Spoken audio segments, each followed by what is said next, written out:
বিসমিল্লাহির রহমানির রহিম। মাননীয় স্পিকার, আপনাকে ধন্যবাদ। প্রথমত এই জিনিসটা বলা দরকার, আজকে আমার এখানে থাকার কথা ছিল না, আমার এখানে দাঁড়িয়ে বক্তব্য রাখারও কথা ছিল না।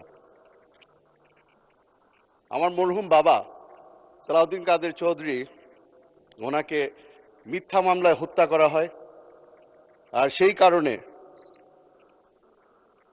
the Almighty in his great wisdom has decided that I stand here in his stead.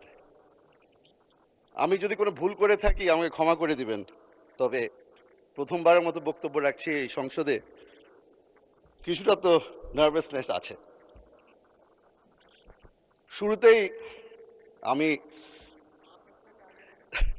শুরুতেই আমি শ্রদ্ধার সাথে স্মরণ করছি শহীদ রাষ্ট্রপতি জিয়াউর রহমানকে এবং বেগম খালেদা জিয়াকে।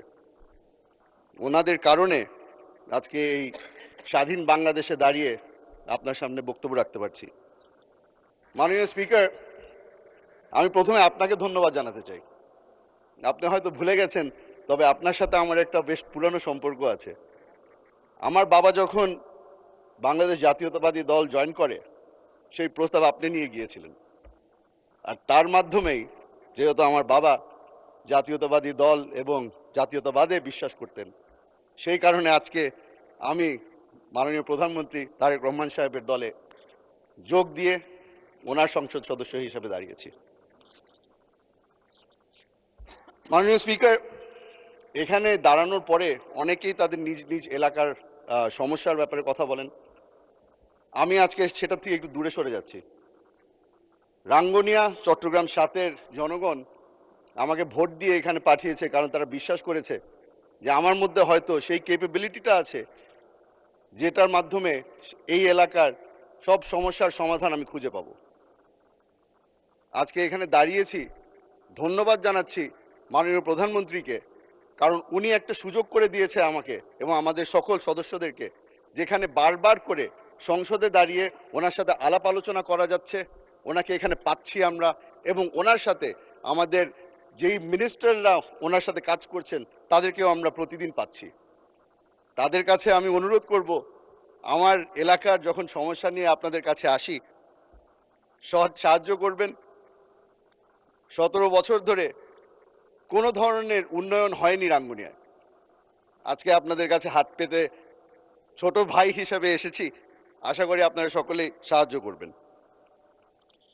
মাননীয় স্পিকার, বর্তমানে আমরা একটা জিনিস নোটিস করছি, সেটা হচ্ছে এই সংসদের মধ্যে একটা ট্রাস্টের ল্যাকিং চলে এসেছে। আমরা বারবার করে বলেছি, আমার প্রধানমন্ত্রী বারবার করে বলেছে, জুলাই সনদের মধ্যে যা যা লেখা আছে অক্ষরে অক্ষরে সেটা বাস্তবায়ন করব আমরা। তবে আমার বিরোধী দলের বন্ধুরা সেটা বিশ্বাস করতে রাজি না। হয়তো এত বছর নির্যাতিত হওয়ার কারণে তারা এখন আর কাউকে বিশ্বাস করে না। তবে আমি বলে রাখি, আপনারা যেভাবে করে 17 বছর নির্যাতিত হয়েছিলেন, আমরা এখানে যারা উপস্থিত আছি আমরা সকলেই নির্যাতিত হয়েছিলাম। আপনারা যেভাবে করে এখানে সংসদ সদস্য আছে যে আয়না ঘরে অনেক বছর ছিলেন, আমিও সেই একই আয়না ঘরে 7 মাস হয়ে এসেছি।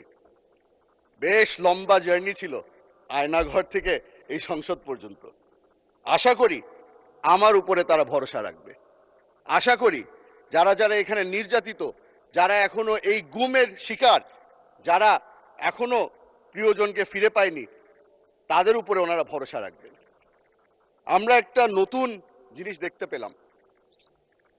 প্রথমবারের মতো আমার প্রধানমন্ত্রী একদিনের মাথায় এই সংসদে দাঁড়িয়ে বলল, আপনারা আপনাদের সাহায্যের হাত বাড়িয়েছেন, আমরা সেই সাহায্য চাই। সঙ্গে সঙ্গে কমিটি গঠন করে দেওয়া হলো। এই ন্যাশনাল এবং ইন্টারন্যাশনাল ক্রাইসিসের মধ্যে আমরা তাদের সাহায্য কামনা করি, এবং যেহেতু তারা সাহায্য করতে চেয়েছে আমরা তাদেরকে ধন্যবাদ জানাই। মাননীয় স্পিকার, আজকে অবাক হলাম। আমি একটি প্রোগ্রামে গিয়েছিলাম যেখানে এই মানবাধিকার নিয়ে অনেকক্ষণ ধরে কথাবার্তা হচ্ছিল। সেখানে আমাকে বলা হলো যে এই মানবাধিকারের যেই অর্ডিন্যান্সটা ছিল সেটা ল্যাপস হয়ে গেছে, কেন হলো? সেখানে জবাব দিয়ে এসেছি যে মানবাধিকারের যে অর্ডিন্যান্স ল্যাপস হয়েছে সেটা একটা দুর্বল অর্ডিন্যান্স ছিল। শক্তিশালী বিল আকারে আমরা এখানে একটি নতুন বিল প্রস্তাব করব। আশা করি তারা ভরসা রাখবে যে যেই ব্যক্তি 7 মাস টর্চার হয়েছে সেই ব্যক্তি তাদেরকে মিথ্যা কথা বলছে না, অসৎ কথা বলছে না। মাননীয় স্পিকার, আমরা গত 2 মাস ধরে চেষ্টা করেছি এই সংসদে দাঁড়িয়ে তাদের যেই ভরসা আছে সেটা যেন আমাদের পক্ষে নিয়ে আসতে পারি। আশা করছি সামনের মাস যেগুলি যাবে আস্তে আস্তে করে তারা আমাদের উপরে ভরসা রাখা শুরু করবে।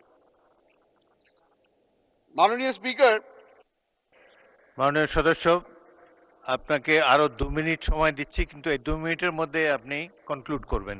ধন্যবাদ মাননীয় স্পিকার। মাননীয় স্পিকার, আমাদেরকে বারবার করে জিজ্ঞেস করা হয় যে আমরা যে এই সংসদে দাঁড়িয়ে আছি নতুন করে বিল আকারে কেন নতুন বিল আনা হচ্ছে। আমি তাদেরকে বলে দিতে চাই, আমার প্রধানমন্ত্রী আমাদের উপরে ভরসা রেখেছে এবং আমাদেরকে সুযোগ করে দিচ্ছে। উনিও জানতে চান আমার ওপিনিয়ন কি। এই জুলাই সনদ যখন সই করা হয়েছিল তখন আমরা রিপ্রেজেন্টেটিভ পাঠিয়েছিলাম, তবে আমি এখানে দাঁড়িয়েছি representing the people of Rangunia. ওই সনদ সই করার সময় আমাকে কোনো সময় কোনো প্রশ্ন করা হয়নি। আমার প্রধানমন্ত্রী জানতে চায় আমার ওপিনিয়ন কি। এখানে আমরা যেই ধরনেরই আইন পাশ করি না কেন উনি চাচ্ছেন যে আমরা যেন সব ধরনের আলাপ আলোচনার মাধ্যমে একটা কনসেনসাসে আসি এবং আইন পাশ করি। আশা করি এই জিনিসটার উপরেও আমার ভাইরা, আমার বন্ধুরা আমাদের উপরে ভরসা রাখবে। মাননীয় স্পিকার, আপনাকে ধন্যবাদ জানাচ্ছি, আবারও আপনাকে ধন্যবাদ জানাচ্ছি। এই সুযোগ করে দিয়েছেন। অনেক দিন ধরে এখানে বক্তৃতা দেই না বলে আমার এলাকার মানুষরা মনে করেছিল আমার মাইকটা হয়তো নষ্ট। আজকে আমি প্রমাণ করতে পারলাম যে আমার মাইক ঠিক আছে এবং আমার স্পিকার আমাকে সুযোগ করেছে। ধন্যবাদ মাননীয় স্পিকার।